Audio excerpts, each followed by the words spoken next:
ఓం సాయిరాం బాబా భక్తులందరికీ కూడా నమస్కారం అండి. అందరూ కూడా సుఖంగా సంతోషంగా ఎప్పుడూ కూడా ఆనందంగా ఉండాలి అని చెప్పి ఆ బాబాగారి తరపున నేను కూడా మనస్ఫూర్తిగా కోరుకుంటున్నాను. ఈరోజు బాబాగారు అందించే సందేశం ఏంటి అంటే కనుక, తల్లి 24 గంటల ఈ సమయాన్ని నువ్వు అస్సలు మిస్ చేసుకోవద్దు బిడ్డ. నీ పరీక్షా కాలం ఇక ముగిసిపోయినట్లే. ఇది నీకు చివరి అవకాశం తల్లి. జన్మలో ఇది వదిలావు అంటే దక్కించుకోలేవు. జాగ్రత్తమ్మా అని చెప్పి ఏదో తెలియని సందేశంతో ఈరోజు బాబాగారు మన ముందుకు వచ్చారండి. మరి ఆ సందేశం ఏంటో మీరు పూర్తిగా వింటేనే అర్థమవుతుందన్నమాట. కాబట్టి చివరి వరకు వినండి. దానికంటే ముందు చాలామంది కూడా గురువుగారి గురించి అడుగుతున్నారు. అక్క, ఎన్నో రకాల సమస్యలతో మేము సతమతమైపోతున్నాము, మీకు తెలిసిన గురువుగారు ఎవరన్నా ఉంటే చెప్పండి అక్క అని చెప్పి అడుగుతున్నారు. నేను పదే పదే ఈ గురువుగారి గురించి ఎందుకు చెప్తున్నాను అంటే కనుక, నేను జీవితంలో కష్ట సమయంలో ఉన్నప్పుడు అసలు ఈ కష్టం నుంచి బయటపడగలనా అనుకున్నానండి. అటువంటి సమయంలోనే గురువుగారిని కాంటాక్ట్ అయ్యాను. గురువుగారు చేసిన పూజల వల్ల ఆ కష్టం నుంచి నేను చాలా తేలికగా బయటపడి ఈ రోజున ఆనందంగా జీవితంలో ముందడుగు వేస్తున్నాను. అలాగే మీ జీవితాలలో ఎటువంటి సమస్యలు ఉన్నా కానీ శ్రీ షిరిడి సాయిబాబా ఆశీస్సులతో జ్యోతిష్యం చెప్పబడిన గురూజీ శివరామరాజు గారు. Phone number 9959422552. మీరు ఇప్పటి వరకు ఎన్నో చోట్ల జ్యోతిష్యం చెప్పించుకొని మీరు ఆశించిన మార్పులు మీ జీవితాలలో జరగలేదని చెప్పి బాధపడి ఉంటారు. కానీ ఇక్కడ అస్సలు అలా జరగదండి. మీ సమస్యలు ఏవైతే ఉన్నాయో, ప్రేమ, పెళ్లి, ఉద్యోగం, రాజకీయం, సంతానం లేక ఇబ్బంది పడుతున్నా, భార్యాభర్తల మధ్య గొడవలున్న, అప్పుల సమస్యలున్నా, శత్రువుల సమస్యలున్నా, అవేంటో మీరు గురువుగారికి వివరించి చెప్పినట్లయితే వాటికి తగిన పూజలు చేసి గురువుగారు మీకు రోజులలోనే పరిష్కారాన్ని చూపిస్తారు. గురువుగారు చెప్పినట్లుగా 100కి 100% తప్పకుండా జరిగి తీరుతుందండి. నమ్మకంతో కాంటాక్ట్ అవ్వండి. సమస్యల నుంచి బయటపడి ఆనందంగా జీవించండి. ఇక బాబాగారి యొక్క సందేశం విషయానికి వస్తే, బిడ్డ, 24 గంటల సమయం మాత్రమే ఉంది. ఈ సమయాన్ని నువ్వు సద్వినియోగపరుచుకోవాలి. నీ పరీక్షా కాలాన్ని పూర్తిగా నువ్వు ఈ రోజుతో ముగించుకోవాలి. లేకపోతే చాలా చాలా నష్టపోతావు తల్లి. జాగ్రత్తమ్మా అని చెప్పి ఏదో తెలియని సందేశాన్ని బాబాగారు ఈరోజు మన ముందుకు తీసుకొని వచ్చారు. మీరు ఎప్పుడైనా కానీ వినండి. బాబా భక్తులందరూ కూడా బాబాగారు మనకి ఒక తండ్రి స్థానంలో ఉండి మనకి మంచి ఏంటి చెడేంటి అని చెప్పి ఎప్పటికప్పుడు మనకి చెప్తూనే ఉన్నారనమాట. బాబాగారి యొక్క సందేశంలో ఉండే ఆంతర్యాన్ని గ్రహించి బాబాగారి యొక్క బాటలో నడిచిన వాళ్ళు ఇప్పటి వరకు ఎంతోమంది ఉన్నారు. ఎంతోమంది కూడా వాళ్ళ యొక్క దరిద్రాలన్నింటినీ కూడా దూరం చేసుకొని అదృష్టాల యొక్క ఆనందాన్ని పొంది సంతోషంగా జీవిస్తూ ఉన్నారు. కాబట్టి సందేశాన్ని చివరి వరకు చూడండి. అప్పుడే మీకు పూర్తిగా అర్థమవుతుంది. అంతేకాకుండా ఒక 3000 మంది వీడియోని చూశారు అనుకోండి, కేవలం 300 లైకులు మాత్రమే వస్తున్నాయి. చూసిన ప్రతి ఒక్కరూ కూడా లైక్ ఇవ్వండి. ఎందుకంటే ఇందులో ఏ మాట చెప్పినా కూడా అది బాబాగారి యొక్క వాక్కు. అది మీ భవిష్యత్తు కోసం, మీ మంచి కోసం పడే తపన అన్నమాట. అంతేకాని ఇందులో ఎటువంటి చెడు లేదు. కాబట్టి లైక్ చేసి సపోర్ట్ చేయండి. బాబాగారికి గౌరవాన్ని ఇవ్వండి. ఇక బాబాగారు ఎందుకు చెప్తున్నారో ఇప్పుడు మనం తెలుసుకుందాం. బిడ్డ, ఎప్పుడైనా కానీ ఇప్పుడు నేను చెప్పే మాట నీకు పూర్తిగా అర్థమవుతుంది. జాగ్రత్తగా ఆలకించు. అర్థం చేసుకునే వారి దగ్గర వాదన అనవసరం కదా, అవునా కాదా? అర్థం చేసుకునే వారి దగ్గర అసలు వాదనే ఉండదు. కానీ అర్థం చేసుకోలేని వారి దగ్గర నువ్వు ఎంత వాదన పెట్టుకున్నా కూడా ఆ వాదన అనవసరం కదా. మరి లోపాలు వెతికే వారి దగ్గర ఆ లోపం ఎందుకు వచ్చింది, అందుకు వచ్చింది అని చెప్పి వివరించడం అవసరమా? ఆ వివరణ అనేది అనవసరం కదా. అర్హత లేని వారి మాటకి వేదన కూడా అనవసరమే కదా. ఎవరో ఏదో అన్నారు అని చెప్పి అసలు వారి మాటకి కానీ వారికి కానీ ఎటువంటి విలువని ఇవ్వాల్సిన అవసరం లేదు. అయినప్పటికీ కూడాను నువ్వు వేదన అనవసరంగా పడుతూ ఉన్నావు. ఎప్పటికైనా గుర్తుంచుకో తల్లి, అర్హత లేని వారి మాటకి వేదన అనవసరం. బంధం విలువ తెలియని వారి దగ్గర రోదన కూడా అనవసరం. ఈ 4 విషయాలు నువ్వు తప్పకుండా తెలుసుకొని తీరాలి బిడ్డ. ఎప్పుడైనా కానీ నీ యొక్క ఆలోచనలు, నీ యొక్క మాట తీరు, నీ యొక్క పనితీరు, నీలో ఉండే శక్తి, నువ్వు తీసుకునే నిర్ణయాలు, నీ నడక అన్నీ కూడా నువ్వు గౌరవించే విధంగా ఉండాలి. అంటే నిన్ను చూసి ఎవరైతే ఎగతాళి చేశారో మొదట నిన్ను నువ్వు గౌరవించుకునే విధంగా నిన్ను నువ్వు మార్చుకోగలిగితే నిన్ను చూసి ఎగతాళి చేసిన వారు కూడా నిన్ను చూసి గౌరవించే విధంగా నువ్వు మారాలన్నమాట. ఆ శక్తి ఎవరికి ఉందో తెలుసా? కేవలం నీ ఆలోచనలకి మాత్రమే ఆ శక్తి ఉంది. కాబట్టి కాస్తంత గొప్పగా ఆలోచించు, తప్పేముంది, తొందరపడు, కొత్తగా ఆలోచించు. సమయం లేదు. ఎందుకంటే ఇప్పటికే అనవసరంగా ఎంతో సమయాన్ని వృధా చేసుకున్నావు బిడ్డ. కష్టం కష్టం కష్టం కష్టం. ఇక ఎంతకాలం చెప్తావు? కష్టం ఎవరికి లేకుండా ఉంటుంది చెప్పు? తింటున్న ఆహారం, ఆ తినే అన్నం మెతుకులు కూడా నీ నోట్లోకి వెళ్ళడానికి ఒక రైతు 6 నెలలు కష్టపడితేనే నీ పళ్ళెంలోకి ఆ అన్నం అనేది వస్తుంది. ఎందుకు పనికిరావు అని అనుకున్న నువ్వు కూడా నీ అమ్మ 9 నెలలు మోస్తేనే నువ్వు ఈ భూమి మీదకు వచ్చావు. ఇంత స్ట్రగుల్స్ అంటే ఇన్ని బాధలతో ఈ లోకానికి వచ్చి ఒక విజయాన్ని కూడా చూడకుండా చనిపోతే ఎలా చెప్పు?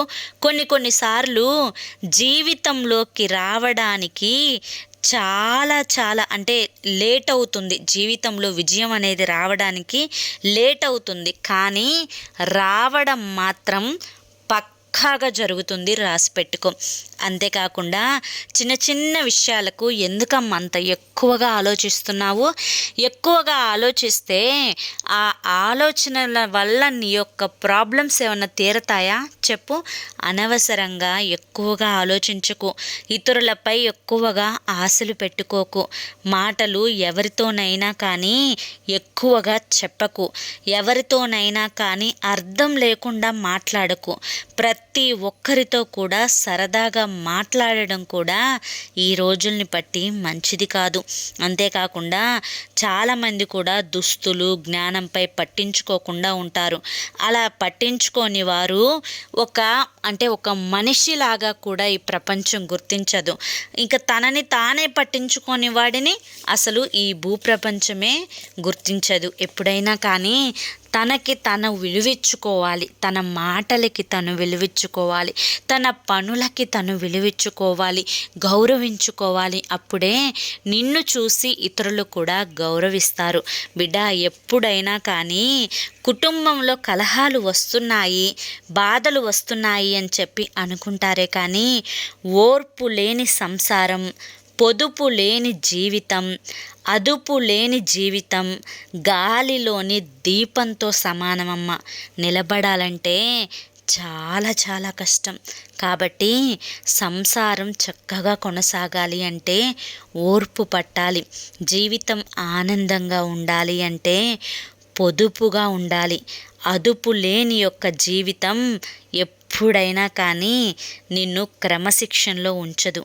అర్థమైంది కదా? సమస్యలు అనేవి ప్రతి ఒక్కరికి కూడా వస్తూ ఉంటాయి. పుట్టిన దగ్గర నుంచి మరణించే వరకు ప్రతి అడుగు కూడా సమస్యతే కూడుకున్నది ఉన్నదే. కాదంటావా చెప్పు? ఆ సమస్యని ఎంత నమ్మకంగా, ఎంత ఖరేజాగా ఎదుర్కొంటావు అన్నదే ముఖ్యం. ఎన్ని సమస్యలు వచ్చినా, ఎంత కష్టం వచ్చినా కానీ వాటన్నింటికీ కూడా ఒకే ఒక్క ఆయుధం ఏంటో చెప్పమంటావా? అది నీ చిరునవ్వు. అవును, ఆ చిరునవ్వు అనేదే పెద్ద ఆయుధం. ఆ చిరునవ్వుతోనే ఎన్నో రకాలైన సమస్యలకి చెక్కు పెట్టేయచ్చు. అంటే పూర్తిగా గుడ్ బై చెప్పేయచ్చు. బిడ్డ, నీకు ఒక ఉదాహరణ చెప్పమంటావా? 2 చేపలు పట్టేవాళ్ళు సముద్రం దగ్గరికి వెళ్ళారు. వెళ్ళి చెరో ఒక పడవ వైద నుంచొని ఇద్దరూ కూడా సముద్రంలోకి వలలు వేశారు. అలా వలలు వేసినప్పుడు ఒక అతను వలలోకి ఏమీ రాలేదు, మరొక అతని వలలోకేమో ఒక పెద్ద చేప వచ్చింది.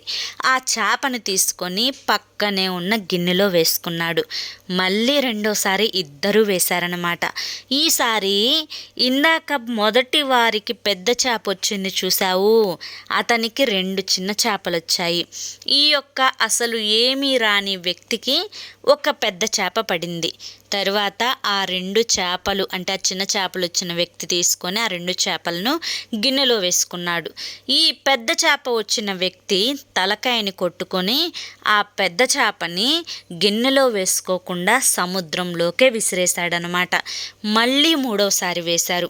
మూడోసారి వేసినాక కూడా ఈ యొక్క 2 చిన్న చేపలు వచ్చిన వ్యక్తికేమో పెద్ద చేప పడింది, ఇతనికేమో మళ్ళీ పెద్ద చేప పడింది. తరువాత పెద్ద చేప వచ్చింది అని చెప్పి సంతోషంతో ఈ మొదటి వ్యక్తి మళ్ళీ గిన్నెలో వేసుకున్నాడు. కానీ ఈ యొక్క పెద్ద చేప వ్యక్తి వచ్చిన రెండో వ్యక్తి ఎవరైతే ఉన్నారో అతను మళ్ళీ ఆ యొక్క పెద్ద చేపను తీసి ఆ యొక్క సముద్రంలో పడవేశాడనమాట. ఈ పక్కన వ్యక్తికి చాలా కోపం వచ్చింది. నీకేమన్నా పిచ్చా? చేపలు పడకపోతే ఏడుస్తావు, పడిన 2 పెద్ద చేపల్ని అనవసరంగా సముద్రంలోకి వదిలేశావు. నేను ఏ చేప వచ్చినా గిన్నెలో వేసుకోవడం లేదా? 2 పెద్ద చేపలు వచ్చాయిగా, నీకే ఎందుకు అలా పడేసుకున్నావు అని చెప్పి కోపంగా అడుగుతాడనమాట. అప్పుడు అతను ఏం చెప్తాడు అంటే, మా ఇంట్లో చిన్న సట్టే ఉంది, ఆ చిన్న సట్టిలో ఇంత పెద్ద చేప ఎలా వండుకుంటాం మేము చెప్పు అంటే, ఓ రిప్పిచ్చివాడా, సట్టి కోసం వచ్చిన చేపల్ని పడవేసుకుంటావా? ఆ యొక్క పెద్ద చేపనే చిన్న చిన్న ముక్కలుగా కట్ చేసుకొని వండుకుంటే సరిపోతుంది కదా అని చెప్పేసరికి అవతలి వ్యక్తి తల బాదుకుంటాడు, నిజమే కదా అని చెప్పి. అలాగే ఇప్పుడున్న ప్రతి ఒక్కరూ కూడా ఏ విధంగా ఉన్నారు అంటే కనుక, లైఫ్లో కొడితే పెద్ద గోలే కొట్టాలి, పెద్ద విజయాన్నే సాధించాలి అని చెప్పి అనుకుంటూ ఉంటున్నారు. కానీ చిన్న చిన్నవి వస్తున్నప్పుడు కాలితో తన్ని పక్కకు వెళ్ళిపోతున్నారు. కాబట్టి ఎప్పుడైనా కానీ ఒక్కొక్క మెట్టు ఎక్కుకుంటూ పైకి రావాలి, కానీ ఒకేసారి ఎగిరి 10 మెట్ల పైకి దూకితే అది అవివేకమే అవుతుంది. ఆలోచించుకో బిడ్డ. ఎప్పుడైనా కానీ జీవితంలో నాకు విజయం రాలేదు, నాకు సక్సెస్ రాలేదు, ఎంతో కష్టపడుతున్నాను అయినా కూడా నేను గెలవడం లేదు అని చెప్పి అనుకుంటూ ఉంటారే, అలా అనుకొని ఎన్నింటిని వదిలేశారు చెప్పండి బిడ్డ. ఎప్పుడైనా కానీ ప్రయత్నం చేస్తేనే సక్సెస్ అవుతావు. రోజు కూడా కళ్ళల్లో ఒత్తులు వేసుకొని ఎదురు చూడాలి, కడుపు చంపుకొని యుద్ధం చేసినట్లుగా ప్రయత్నం చేయాలన్నమాట. అలా చేస్తేనే జీవితంలో సక్సెస్ అవుతావు బిడ్డ.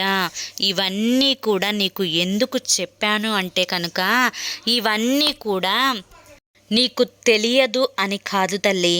ఎందుకు చెప్పాను అంటే, నీకు ప్రతి విషయము కూడా తెలుసు అని చెప్పి నాకు తెలుసు. కానీ గుర్తు చేయాల్సిన బాధ్యత ఒక తండ్రిగా నాకు ఉంది కాబట్టే చెప్తున్నాను బిడ్డ.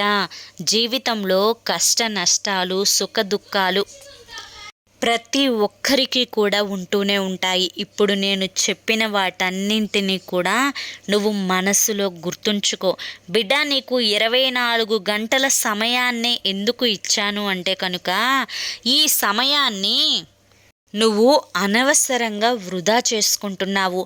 ఎవరో నిన్ను పట్టించుకోని వారి కోసం ఎక్కువగా ఆలోచిస్తూ ఉన్నావు బిడ్డ. కష్టకాలం, పరీక్షాకాలం అంతా కూడా ఇక ముగిసిపోయినట్లే. నా అనుగ్రహాన్ని నీకు అందిస్తున్నాను అంటున్నావు కదా తల్లి. బిడ్డ, బాబా ఎన్నో బాధలు వస్తున్నాయి, పోతాయి అంటున్నారు. ఎప్పుడు బాబా ఈ బాధలు సమస్యలు పోయేది నాకు అని చెప్పి మొదట నువ్వు ఎంతవరకు మారావు అనేది పరీక్షించుకో. అలా పరీక్షించుకున్న తరువాత నీకు అదృష్టం వస్తుందో రాదో అప్పుడే నీకు తెలుస్తుంది. మొదట మారాల్సింది నీ యొక్క మాట తీరు, పనితీరు, ముఖ్యంగా నీ మనసు, నీ యొక్క ఆలోచన విధానం ఇవన్నీ కూడా ఒక్కొక్కటిగా నువ్వు మార్చుకుంటూ వస్తే కనుక నీ జీవితంలో ఉరకలు వేసుకుంటూ అదృష్టం అడుగు పెడుతుంది. ఇది సత్యం తల్లి అని చెప్పి ఈరోజు బాబాగారు మనకి చాలా చక్కటి సందేశాన్ని అందించారండి. మరి ఈ సందేశంలో ఎంతో గొప్ప ఆంతర్యం ఉంది కదా, అది మనం అర్థం చేసుకోవాలి. కానీ ఒక తండ్రి స్థానంలో ఉండి మన మంచి కోసం, మన బాగు కోసం బాబాగారు పడే తపన ఉంది చూసారా, అది నిజంగా మనం ఎన్ని కోట్లు ఇచ్చినా కూడా మరొకరి ద్వారా మనం చెప్పించుకోలేము. ఎందుకంటే ఈ రోజుల్లో ప్రతి ఒక్కరూ కూడా ఎవరి స్వార్థాన్ని వారు చూసుకుంటున్నారే తప్ప ఎవ్వరూ కూడా ఒకరినొకరు పట్టించుకోవడం లేదు. అటువంటిది మన బాబా మన భవిష్యత్తు కోసం ఇంతగా ఆలోచిస్తున్నారు, ఇన్ని మంచి మాటలు చెప్తున్నారు అంటే నిజంగా మనం అదృష్టవంతులమే కదా. మరి ఈ సందేశం మీ అందరికీ కూడా నచ్చితే ఈ వీడియోకి ఒక చిన్న లైక్ ఇవ్వండి. మీరు ఇచ్చే లైక్ వల్ల మరి కొంతమంది బాబా భక్తులకు వీడియో అనేది రీచ్ అవుతుంది. అంతేకాకుండా మీ వాట్సాప్ స్టేటస్లో కూడా ఈ వీడియో లింకును పెట్టండి. దీనివల్ల మరి కొంతమంది బాబా భక్తులకు వీడియో అనేది రీచ్ అవుతుంది. మొదటిసారి మన సాయి పిలుపు ఛానల్లోకి వచ్చినట్లయితే మన ఛానల్ని సబ్స్క్రైబ్ చేసుకుని సపోర్ట్ చేయండి. రేపు మరొక మంచి వీడియోతోటి మళ్ళీ కలుసుకుందాం. అంతవరకు కూడా బాబా ఆశీస్సులు అనేవి మీ మీద, మీ కుటుంబం మీద ఎల్లవేళలా ఉండాలి అని చెప్పి మనస్ఫూర్తిగా కోరుకుంటూ సర్వేజన సుఖినో భవంతు. ఓం సాయిరామ్.